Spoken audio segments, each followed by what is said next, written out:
Bisa? Sekali lagi, tepuk literasi. Literasi.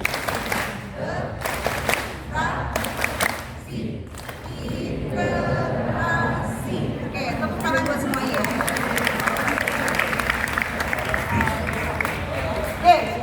Kita juga ada salam literasi. Kalau kami sebut salam literasi, kalian jawab kita bisa. Bisa? Salam literasi. Semuanya belum nih, belum kompak semuanya. Ayo kelas 9.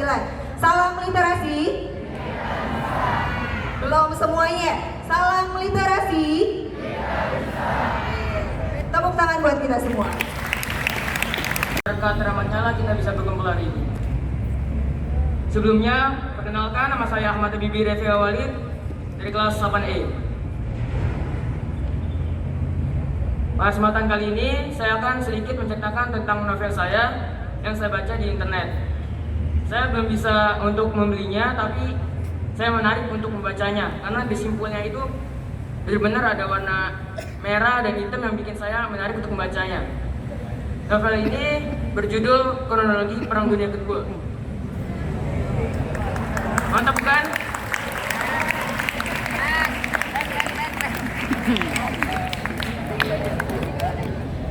Mungkin cerita ini saya tidak akan menceritakan semuanya karena ini panjang banget ceritanya. Jadi saya ringkas saja ya. Baik. Cerita ini berawal dari 21 tahun setelah Perang Dunia Pertama. Perang Dunia Kedua pun meletus. Perang tersebut ini melibatkan banyak negara dan juga menimbulkan dampak negatif yang besar. Teknologi juga yang digunakan selama perang itu lebih canggih dibandingkan Perang Dunia Pertama. Banyak sekali korban yang tewas akibat peperangan ini. Selain korban jiwa, masih banyak lagi kerugian yang ditimbulkan oleh Perang Dunia Kedua ini. Awalnya, negara-negara Eropa Barat merupakan penentu kekuasaan dunia, Uni Soviet dan juga Amerika Serikat.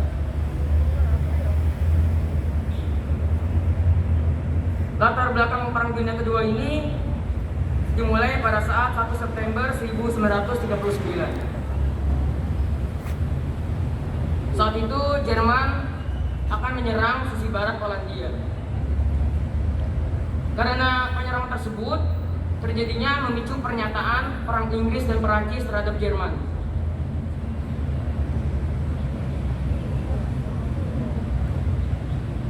Pada waktu itu Jerman masih dipimpin oleh ada yang tahu nggak nih? Pasti ya, pasti masih tahu lah ya yang di peperangan.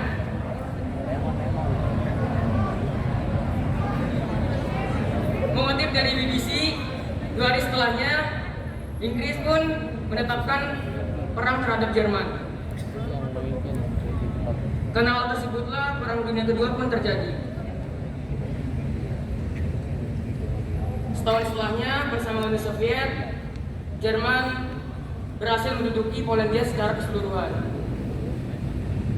Pada tahun 1945, tepatnya pada tanggal 8 Mei 1945, Jerman berhasil ditaklukkan oleh tentara sekutu dan menyatakan menyerah. Pesan moral yang terdapat pada cerita ini mungkin banyak ya, pasti kan tentang perangan itu pasti ada semangat juangnya, pasti ada apa namanya ya, apa kerjasamanya, pasti kan masih ada kegunaan dari keberhasilan dan kegagalan mereka. Seperti kata pepatah, janganlah sekali-sekalinya meninggalkan sejarah.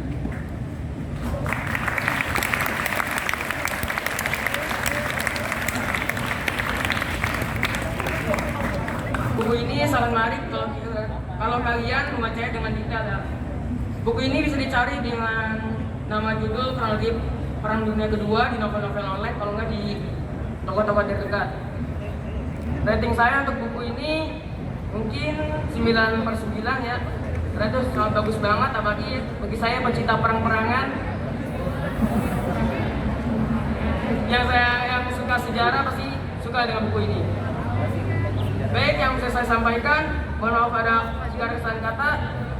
Dan sekali lagi, saya minta maaf dan terima kasih. Wassalamualaikum warahmatullahi wabarakatuh. Halo semuanya, perkenalkan nama saya Nada Muhlika Tami dari kelas 8E.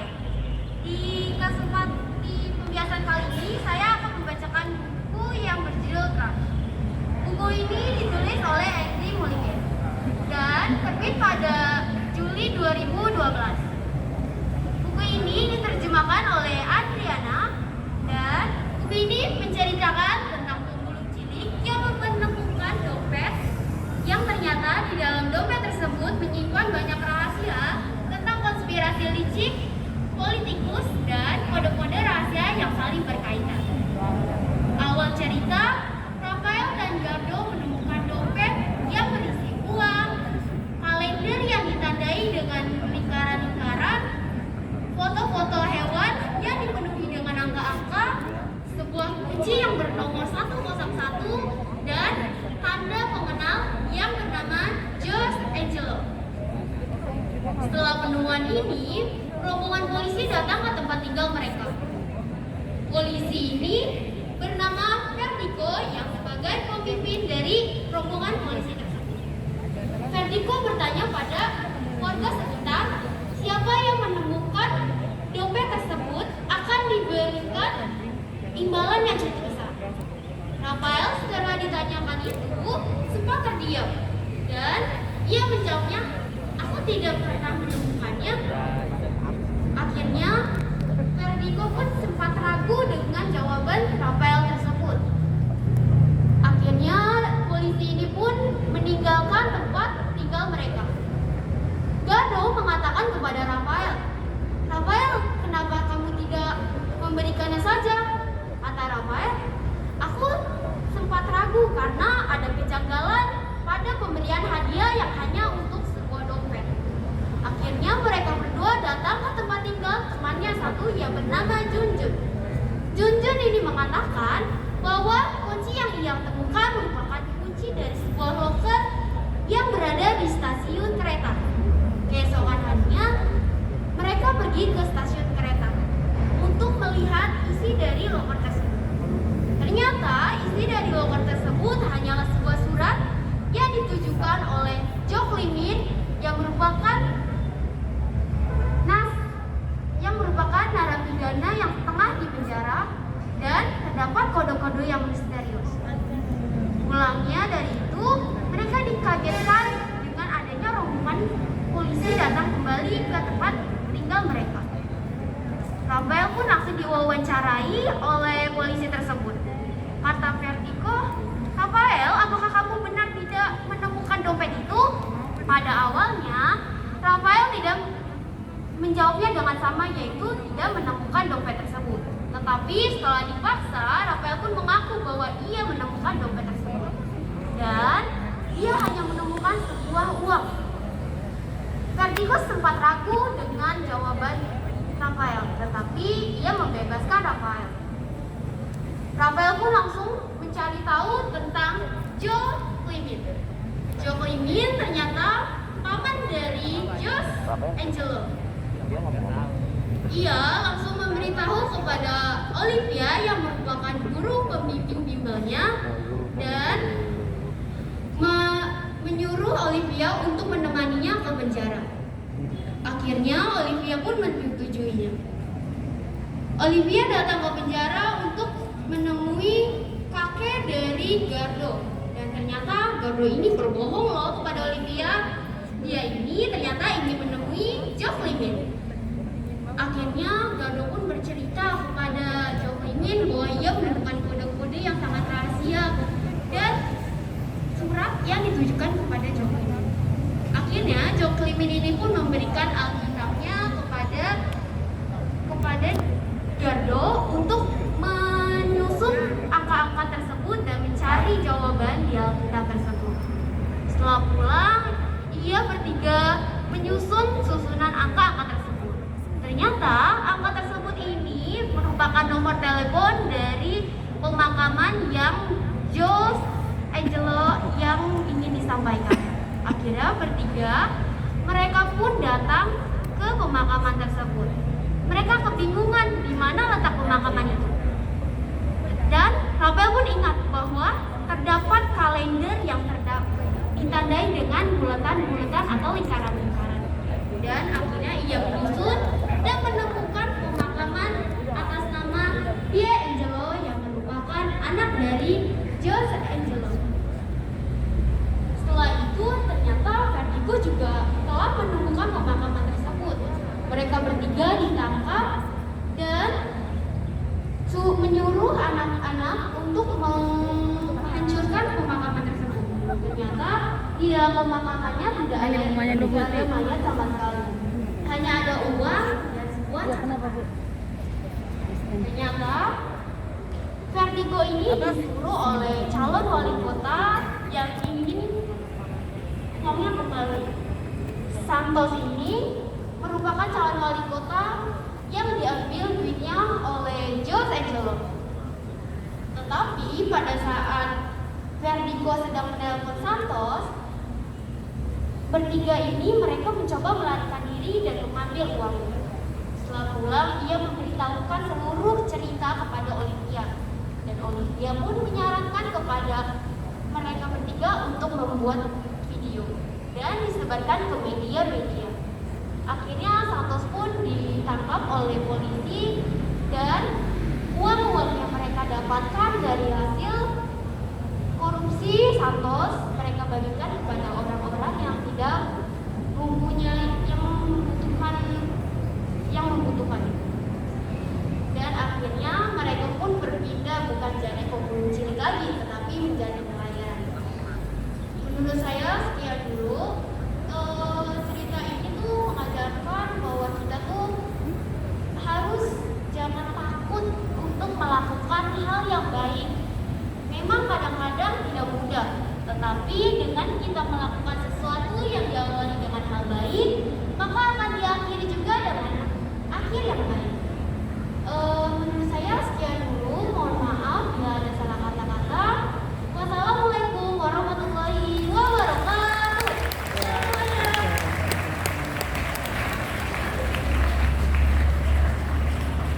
Oke, terima kasih kepada Habibi dan Ada. Bagaimana? Seru nggak seru? Seru nggak? Tadi Habibi baca apa? Perang? Perang sarung. Perang dunia ke? Emang ada berapa perang ke dunia? Ada yang ketiga?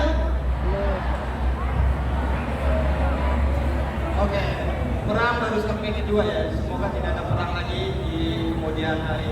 Oke, kalau yang dibaca oleh Nada apa? Kelas tentang pemulung. Tahu pemulung? Kayak gimana? Oke, tadi ada beberapa pesan moral yang disampaikan oleh Habibie. Ada kutipan yang sangat bagus banget dan itu juga pernah disampaikan oleh Soekarno, yaitu jas merah. Jangan sekali-sekali melupakan sejarah. Jangankan untuk melupakan sejarah ya, kita apapun itu kalau kita sambungkan oleh pesan moral si Nada, ketika kita berbuat baik, maka akan kebaikan pula yang datang kepada kita. Kalaupun kita berbuat buruk, tidak sama, keburukan akan datang kepada kita. Nah selanjutnya, saya mau tahu nih, wali kelas sudah memberitahu mau membawa buku, coba angkat bukunya.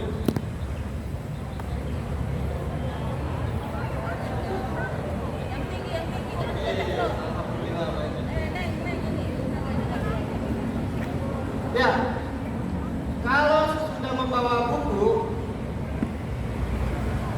silakan masih ada waktu untuk kalian membaca bukunya yang dibawa. Silakan dibaca dulu bukunya. Yang membawa buku silakan dibaca sekali lagi. Oke, terima kasih.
Oke, berhubung waktu kita sudah sangat sedikit, maka baca akan dilanjutkan ketika kamu istirahat nanti. Setelah makan boleh sambil dilanjutkan baca buku.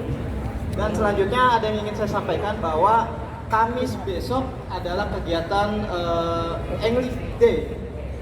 Nah, maka di tanggal 4 Agustus yang akan tampil itu di depan adalah kelas 9. 9E. Oke, perwakilan 9E dipersiapkan 2 orang untuk tampil ke depan untuk menyampaikan hasil literasinya di tanggal 4 Agustus nanti. Oke ya, cukup sekian kegiatan literasi kita. Bukan berarti membaca itu berhenti di setiap hari Kamis dari setengah 7 sampai jam 7. Membaca itu kapanpun, dimanapun, dan jam berapapun. Ingat itu, boleh lewat buku ataupun yang dilakukan oleh Habibie tadi melalui online. Oke ya, terima kasih. Kami para guru Bahasa Indonesia pamit, mau masuk kelas. Terima kasih. Assalamualaikum warahmatullahi wabarakatuh. Oke, ada pengumuman dulu dari Pak Irwan. Silakan Pak Irwan.